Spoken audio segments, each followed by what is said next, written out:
Aam Aadmi party ఎన్ని తప్పుడు ప్రచారాలు చేసినా, ఎన్ని వాగ్దానాలు ఇచ్చినా కూడా ప్రజలు నమ్మే పరిస్థితి లేదు.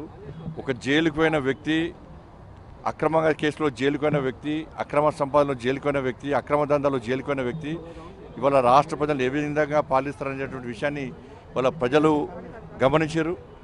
కాబట్టి మాకు జైలు రాజ్యం మాకొద్దు, మాకు ప్రజాస్వామ్యబద్ధంగా పాలన కావాలి. ఒక నీతి నిజాయితీవంతుడైనటువంటి నరేంద్ర మోడీ గారి నేతృత్వంలో ఈ దేశంలో ఏ విధంగా నీతివంతమైన పాలన జరుగుతుందో, ప్రజాస్వామ్యబద్ధంగా పాలన జరుగుతుందో అటువంటి పాలన ఢిల్లీలో రావాలని చెప్పి ప్రజలందరూ ఆలోచించారు.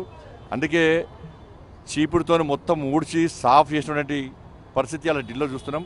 వారు వన్ సైడ్ విధంగా ఇలా భారతీయ జనతా పార్టీకి అనుకూలంగా ఇలా ఫలితాలు వస్తున్నాయి.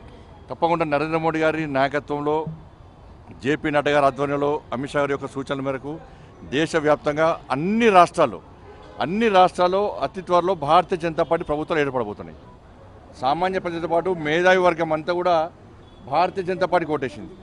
ముఖ్యంగా ఉద్యోగస్తులు అందరూ కూడా భారతీయ జనతా పార్టీకి ఓటేసారు.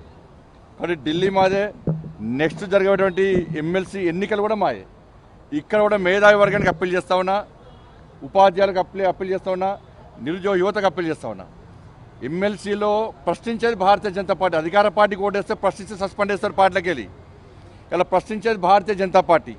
కాబట్టి ప్రశ్నించేటువంటి భారతీయ జనతా పార్టీకి, పోరాటం చేసే భారతీయ జనతా పార్టీకి, మీకోసం ఉద్యమించే భారతీయ జనతా పార్టీ అభ్యర్థులైనటువంటి ఎమ్మెల్సీలో ఈ 3 ఎమ్మెల్సీలో భారతీయ జనతా పార్టీ గెలిపించండి. ఢిల్లీ మేధావర్గం ఏ విధంగా మంచి నిర్ణయం తీసుకుందో అదే నిర్ణయాన్ని తెలంగాణ రాష్ట్రం నుండి 3 ఎమ్మెల్సీ ఎన్నికల ప్రాంతంలో నుండి మేధావర్గము ఇలా ఆలోచించి మీ ఓటును వినియోగించుకొని ఢిల్లీ ఆమ్ ఆద్మీ పార్టీ